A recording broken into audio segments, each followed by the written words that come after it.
हाय।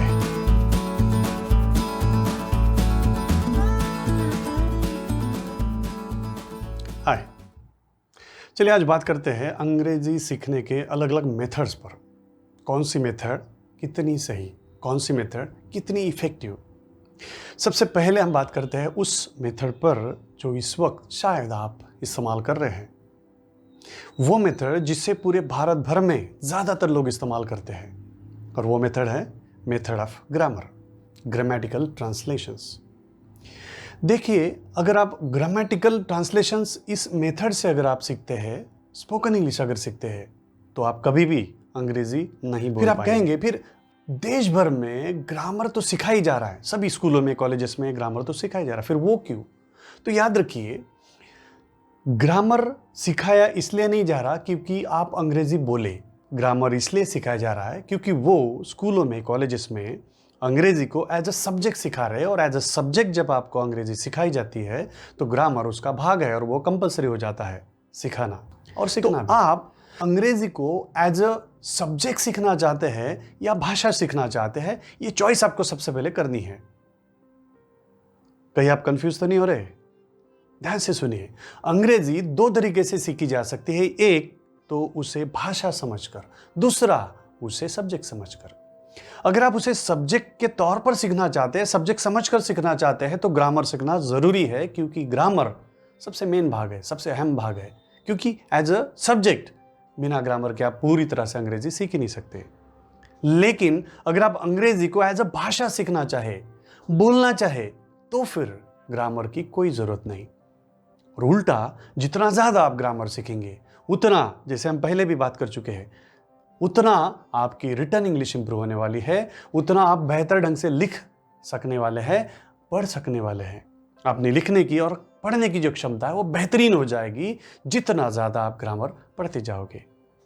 अगर आप ज़्यादा कंफ्यूज हो रहे हैं तो मैं छोटे से शब्दों में आपको बताना चाहता हूँ, अंग्रेजी एक सब्जेक्ट भी है और अंग्रेजी एक भाषा भी है। अगर आप सब्जेक्ट के तौर पर सीखना चाहते हैं तो ग्रामर सीखना पड़ेगा, और भाषा के तौर पर सीखना चाहते हैं तो ग्रामर बिल्कुल नहीं सीखना पड़ेगा। अगर आप भाषा एज अ भाषा अंग्रेजी को सीखना चाहते हैं, उसे बोलना चाहते हैं, उसे सुनना चाहते हैं, तो आपको बोलना और सुनना ही पड़ेगा। आवाज के जरिए ही सीख सकते हैं आप भाषा। तो याद रहे, ग्रामर का जो तरीका है वो बहुत ही फॉल्टी तरीका है अगर हमारा इंटेंशन बोलना है।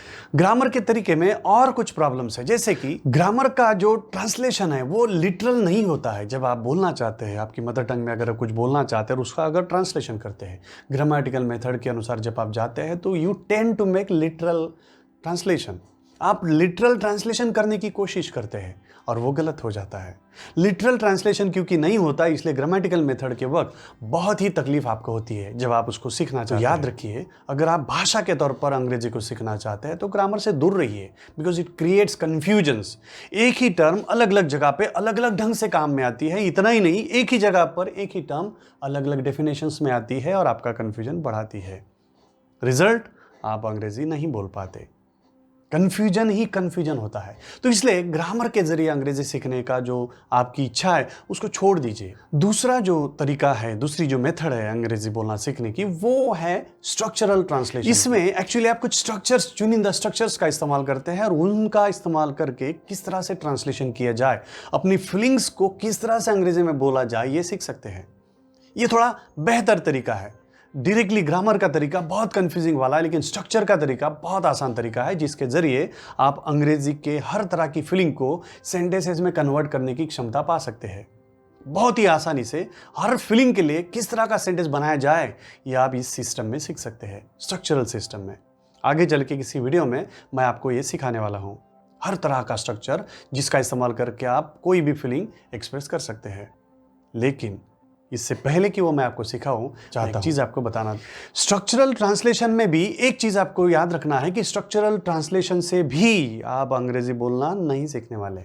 लेकिन फिर भी मैं कहूंगा कि आप सीखिए उस चीज को, क्योंकि उससे अंडरस्टैंडिंग बहुत बढ़ता है। अगर आप सोच रहे, आपके पास सोचने के लिए वक्त है और आप उस सोच के किसी पर्टिकुलर फीलिंग को इंग्लिश में कन्वर्ट करना चाहते हैं, ट्रांसलेशंस करना चाहते हैं, बहुत ही आसान तरीका है स्ट्रक्चरल ट्रांसलेशन। इसलिए स्ट्रक्चरल ट्रांसलेशन मेथड आपने सीखना है।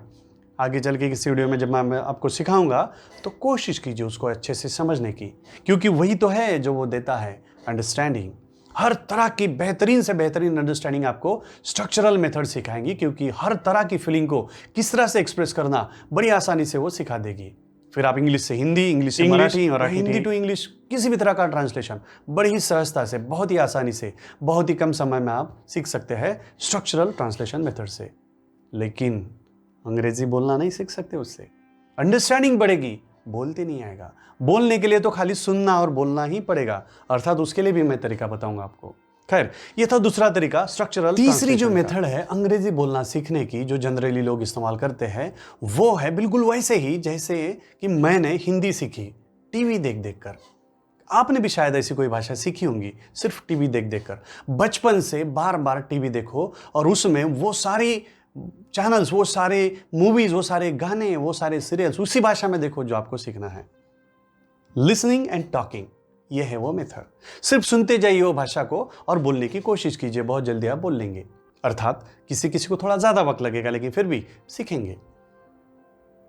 इसके लिए जरूरी नहीं कि आप टीवी ही देखें, आप किसी और भी माध्यम का इस्तेमाल कर सकते हैं जिसमें आप अंग्रेजी को सुन सकते हैं। जितना संभव है और बोलने की कोशिश कीजिए, आप बड़ी आसानी से अंग्रेजी सीखेंगे, कंपैरेटिवली ग्रामर मेथड और स्ट्रक्चरल मेथड से, बहुत ही आसानी से। खैर, यह है तीसरी मेथड जिसमें आप लिसनिंग करने वाले हैं और उसमें आप स्पीकिंग करने वाले हैं।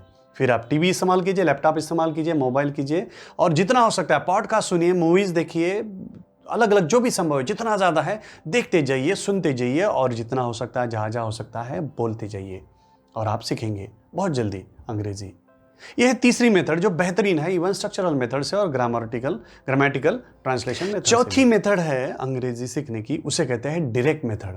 डायरेक्ट मेथड मतलब ये मेथड में क्या करना है आपको ऐसे लोगों को ढूंढना है जिनकी मदर टंग इंग्लिश है, और ऐसे व्यक्तियों के साथ ही आपको रहना है हमेशा, और हर चीज बस अंग्रेजी में ही करना है। उस व्यक्ति को बता देना है कि आप सिर्फ अंग्रेजी में ही इंटरेक्ट करेंगे, जो भी जैसा भी है। जहां पे आप नहीं बोल सकते तो आप अपने शरीर का रिस्पॉन्ड कीजिए, जिसे कहते हैं टोटल फिजिकल रिस्पॉन्स। आपको जो भी उस व्यक्ति के साथ बात करेंगे, जो भी रिस्पॉन्ड करना है, पूरी तरह से शरीर का इस्तेमाल करके अपना फिजिकल रिस्पॉन्ड कीजिए। नहीं बोल सकते, फिजिकली रिस्पॉन्ड कीजिए। जहां जहां जब जब बोल सकते हैं, टॉक इन इंग्लिश ओनली।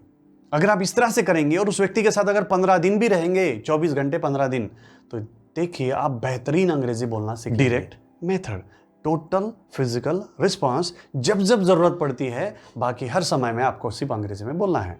मतलब वो व्यक्ति आपके साथ सिर्फ अंग्रेजी में बात करेगा, आप भी अंग्रेजी में बात करने की कोशिश करोगे जितना संभव है। जब नहीं है, फिजिकल रिस्पॉन्स दीजिए। पानी चाहिए, बोलिए। खाना चाहिए, इस तरह से कीजिए। ये अलग अलग सिग्नल्स है, इस तरह से अलग अलग से रिस्पॉन्ड हम ऑलरेडी करते हैं। इन सब का इस्तेमाल करके आपको टोटल फिजिकल को देना है, बहुत जल्दी आप सीखेंगे। पांचवी जो मेथड है वो है हाइब्रिड एम्पिरिकल मेथड। इस मेथड में आपको क्या करना है, अलग अलग मेथड का छोटा छोटा भाग इसमें आपको अडॉप्ट करना है और आपकी स्पीड बढ़ा देना है। मतलब क्या है, मतलब स्ट्रक्चर मेथड से स्ट्रक्चर बनाना सीख लो, सेंटेंसेस बनाने की क्षमता ला लो, जिससे आपका कॉन्फिडेंस बढ़ेगा। भले ही आपको बोलते ना है, कॉन्फिडेंस जरूर बढ़ेगा। आपके समझ में आ जाएगा कि आप हर तरह का वाक्य बड़ी आसानी से बना सकते हैं। उसके बाद जितना हो सकता है लिसनिंग कीजिए, स्पीकिंग करने की कोशिश कीजिए। जहां जहां जब जब संभव है उस व्यक्ति के साथ बात कीजिए सिर्फ इंग्लिश में, जो आपके लिए संभव है, और रोज रेगुलरली जितना हो सकता है सुनिए। यह दूसरी बात करनी है। तीसरी बात है कि ऐसे लोग जो अंग्रेजी में बात करते हैं, जो सिर्फ इंग्लिश में बात कर सकते हैं आपके साथ, बोलना है कि वो आपके साथ सिर्फ अंग्रेजी में बात करें और उनके साथ आप अंग्रेजी में बात करने की कोशिश करो। और जब संभव नहीं है, रिस्पॉन्ड कीजिए physically, complete physical response, total physical response दीजिए। देखिए क्या स्पीड आती है आपकी अंग्रेजी। इस तरह से जितना संभव है आपकी जिंदगी में साउंड का इस्तेमाल आपको करना है, सुनना है, बोलना है। फिर वो वीडियोस के जरिए हो, फिर वो एप्स के जरिए हो, फिर वो टीवी के जरिए हो, फिर वो किसी के साथ बात करके हो, आप डायरेक्टली किसी के साथ कम्युनिकेट करके हो। कम्युनिकेशन जो पांचवी मेथड है, हाइब्रिड एम्पिरिकल मेथड, सबसे बेहतरीन, जिसमें अलग अलग मेथड्स का इस्तेमाल करके आपको सीखना है। जितना ज्यादा इन सभी चीजों का इस्तेमाल करेंगे, उतना जल्दी, उतना बेहतरीन आप अंग्रेजी बोलोगे। बेहतरीन से बेहतरीन अंग्रेजी आप सीख पाओगे। इसलिए क्या क्या करना है आपको, पहली बात स्ट्रक्चर मेथड से, जो मैं आगे चल के आपको सिखाऊंगा, उसका इस्तेमाल करके हर तरह का वाक्य कैसे बनाया जाए बहुत ही आसानी से, सहजता से, वो सीख लीजिए, जिससे आपका कॉन्फिडेंस बढ़ जाएगा। क्योंकि आपको हर तरह का सेंटेंस अगर बनाते नहीं आएगा तो आप डर जाएंगे, आप घबरा जाएंगे, आपको लगेगा आपको कुछ भी नहीं आता है।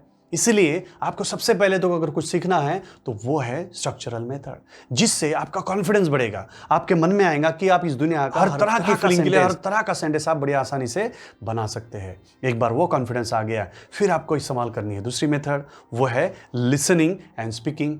शुरू कीजिए, जितना संभव है ज़्यादा से ज़्यादा वीडियोस देखिए बिना सबटाइटल के। याद रखिए, सबटाइटल इस्तेमाल करेंगे तो रीडिंग में आप घुस जाओगे। हमें रीडिंग नहीं करना है, बोलना है, सुनना है। तो इसलिए सुनना शुरू कीजिए, अलग अलग वीडियोस, ऑडियोज के जरिए, अलग अलग पॉडकास्ट के जरिए, या फिर इस चैनल पर भी बहुत सारे वीडियोस आपको मिलेंगे जिसके जरिए आप सुन। तीसरा, उसके बाद जितना संभव है, जिस व्यक्ति के साथ संभव है, बोलना शुरू कीजिए। सिर्फ इंग्लिश में बात करने की कोशिश कीजिए, तो इससे लिसनिंग और स्पीकिंग भी हो जाएगा।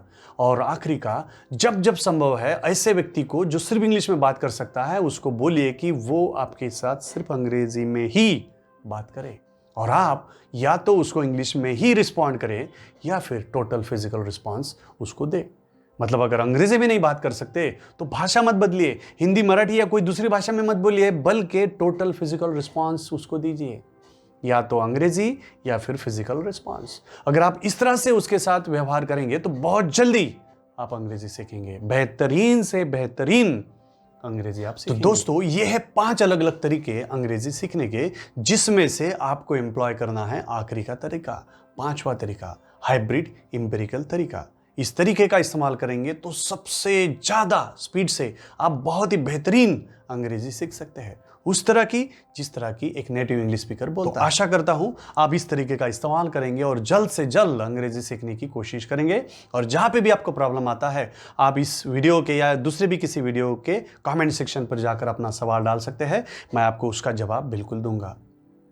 आगे आने वाले जो वीडियोस है उनमें ये सारी मेथड के छोटे छोटे भाग जो है उसको मैं डिटेल में एक्सप्लेन करूंगा और आपको हर तरह से मदद मिलेगी। आपको खाली कोशिश करनी है, बताएगी हर इंस्ट्रक्शन को बिल्कुल वैसे ही फॉलो करना है जैसे कि एक स्टूडेंट को करना चाहिए। आगे आने वाले जो वीडियोस है उनमें कई ऐसी चीज़ें आएंगी, अलग अलग एक्सरसाइजेस, अलग अलग एक्टिविटीज़ मैं आपको बताऊंगा, जिनका इस्तेमाल करके आप अपनी स्पीड को बेहतरीन कर सकते हैं और जल्द से जल्द जैसे आप चाहते हैं उस तरह की अंग्रेजी आप सीख सकते हैं। हर सेक्टर के अनुसार किस तरह की अंग्रेजी बोलनी चाहिए वो हर चीज़ मैं आपको यहाँ पे बताने वाला हूँ। तो बने रहिए, हर वीडियो को पूरी तरह से देखिए, जो भी मन में सवाल आता है कमेंट सेक्शन में डालिए, आपको जवाब ज़रूर मिलेगा। Thank you very much.